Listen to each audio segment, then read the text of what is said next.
Hello, eu sou a Bi E eu sou a Gi. e esse aqui é o Bi English, o canal que te ajuda a descomplicar o seu inglês de uma vez por todas. Bom, a gente colocou uma foto lá no nosso Instagram, que é o @bi.english. Então, se você não segue, já corre seguir lá, pedindo para que vocês fizessem perguntas pra gente, para que a gente respondesse. A intenção é que realmente a gente tenha um vídeo de bate-papo aqui. A gente não fez nenhum roteiro, não pensou muito, a gente vai ler e vai responder aquilo que vem na cabeça, né, Gi? Pois é, a gente pediu pro pessoal comentar numa foto de nós duas. E agora as melhores perguntas a gente selecionou e vai ter esse bate-papo. Pode ser que as dúvidas das pessoas também sejam as suas dúvidas. E vão ser dúvidas sobre dica de estudo, dúvidas sobre questõezinhas de gramática no inglês, dicas rápidas, dúvidas sobre viagens também, né? Como otimizar, como gastar menos e tudo mais. A gente selecionou as mais interessantes, então vamos lá. A gente vai começar lendo a primeira pergunta, a gente vai lendo assim alternado, mas as duas respondem tudo, a gente vai conversando, é um bate-papo com você aqui. Gente, a primeira pergunta é a pergunta da Anne_Suene. E ela perguntou: vocês são gêmeas?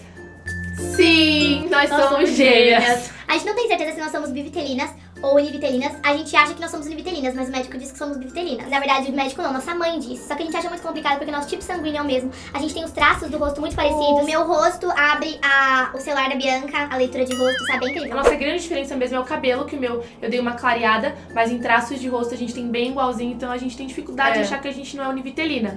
Porque a gente realmente é muito igual, de corpo, de proporções, de rosto, né, Gi? Sim. E daí eu já queria fazer a pergunta de outra pessoa, que já emenda com uma resposta também mais completa, que é de outra pergunta. Então, a Laís Yasmin 21 perguntou: vocês já foram para os Estados Unidos? E teve uma outra pessoa que perguntou também se precisa fazer intercâmbio para poder falar inglês. Se indica que a pessoa faça intercâmbio para poder falar inglês. Pra primeira pergunta, sim, a nós gente já já fomos e várias vezes a gente ama. Mas pra segunda pergunta a resposta é não. Você não precisa fazer intercâmbio pra ficar bom no inglês, até porque se fosse assim, gente, qual a porcentagem de pessoas que vocês conhecem que tiveram a oportunidade de passar um longo período, ou pelo menos um período aí razoável de tempo, no exterior pra aprender inglês? É, exatamente. Então, o que acontece? Você tem que pensar que pra você aprender um idioma, você tem que ter exposição a esse idioma. E claro que quando você faz o intercâmbio, você aumenta a sua exposição a esse idioma, mas esse não é o único jeito. A gente mesmo nunca fez intercâmbio, Na verdade, a gente já fez intercâmbio, mas pra Itália, tipo, nada a ver. mas a gente nunca foi e morou um tempo nos Estados Unidos pra fazer intercâmbio e aprender a falar inglês. Mas a gente é fluente, a gente consegue se comunicar porque a gente encheu o nosso dia de inglês, a gente se rodeou de estímulos em inglês e assim você consegue ir processando as coisas. Inclusive porque o inglês ele é um idioma muito difundido, né, gente? Tem muita gente que fala, tem muita acessibilidade em filmes, em músicas. Tem idiomas que são mais difíceis mesmo de você conseguir entrar em contato, a não ser que você emerja na cultura. Mas o inglês é diferente. Então, assim, intercâmbio ajuda? Ajuda. Mas não é essencial. E digo mais, tem gente que faz intercâmbio, eu conheço, a nossa prima mesmo. Olha, a gente já expondo a prima aqui.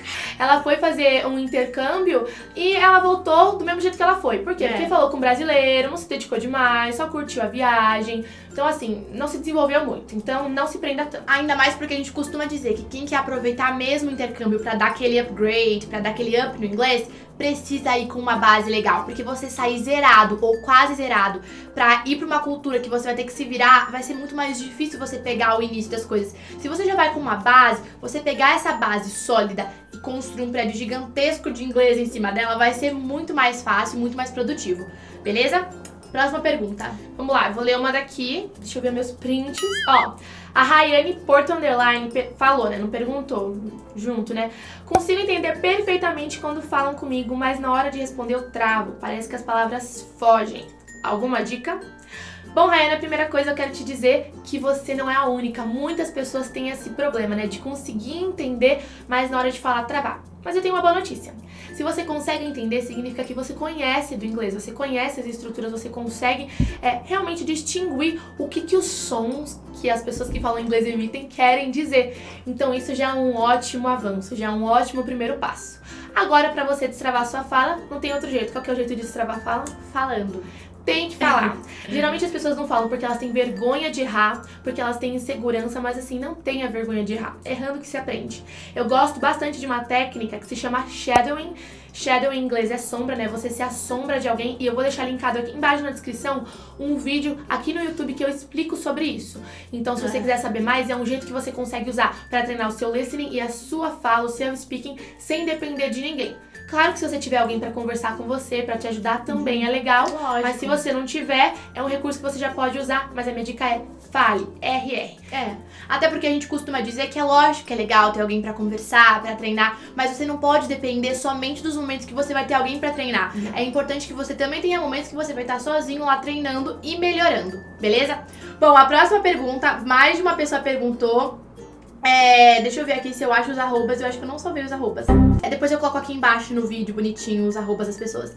Diferença de there is pra there are com have. Essa é boa. E as pessoas perguntaram por quê? Porque a gente esses dias fez um quiz nos nossos stories no Instagram, @mi.english. Se você quer praticar, né, fique olhando lá, porque a gente sempre coloca conteúdo nos stories também. E daí, em um desses quizzes, eu coloquei uma pegadinha. Então, a pessoa tinha que saber a diferença entre there is, there are, pra have ou has. E muita gente erra nisso. Por quê? Porque no português, a gente usa tem pra tudo, o verbo ter. Então, se eu digo, tem uma pessoa do meu lado, eu uso o verbo ter. Tem uma pessoa. Se eu digo, tem um batom na minha mão, eu tenho um batom, eu uso o verbo ter. Acontece que no inglês existe uma diferenciação entre o ter e o existir, o haver. Quando eu digo que há uma pessoa do meu lado, mas não quer dizer posse, eu não possuo uma pessoa do meu lado. Exatamente. Existe uma pessoa do meu lado, a gente usa o there is quando é o singular e o there are quando é no plural. E quando eu tô falando realmente de posse, de ter algo, como por exemplo, ter um batom, daí eu digo, por exemplo, I have a lipstick. Tudo bem? I have a lipstick.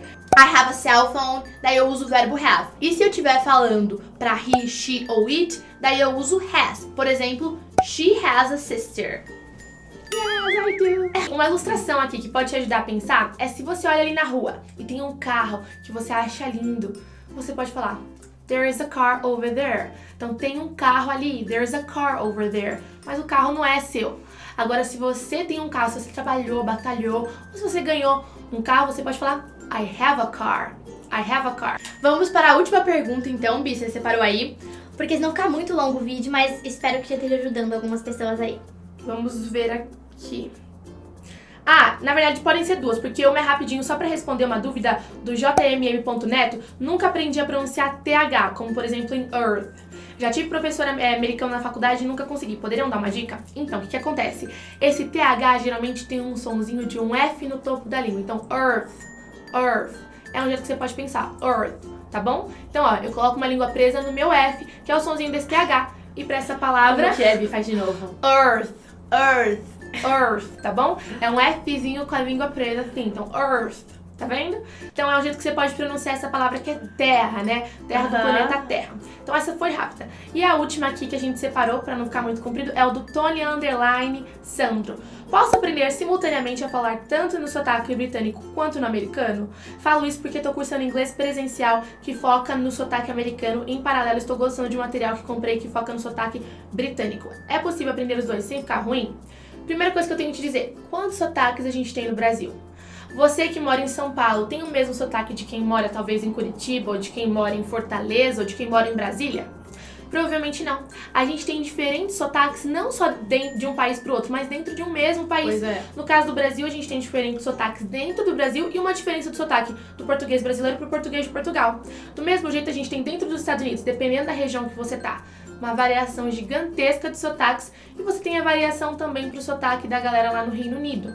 Mas a diferença de sotaque não é a principal diferença, o divisor aí que existe entre o inglês britânico e americano. Ou pelo menos não é o único, né? Porque as pessoas tendem a encarar muito isso, o sotaque britânico, o sotaque americano. Só que muito mais do que sotaque, a forma como eles se comportam em algumas situações, as palavras que eles usam pra algumas coisas são diferentes também. Porque como a Bi disse, sotaque por sotaque, dentro dos Estados Unidos, se você for pra região sul, vai ter um sotaque bem diferente do que se você for pra estados da região norte, do leste, do oeste. Então assim, o que muda do inglês britânico pro americano? O sotaque, sem dúvida, mas algumas palavrinhas também. E aí que pode haver a confusão. Quer exemplos? A gente vai colocar a tradução de algumas palavras aqui embaixo e a gente vai falar como é no inglês britânico e como é no inglês americano. Bem rápido. Pants, trousers.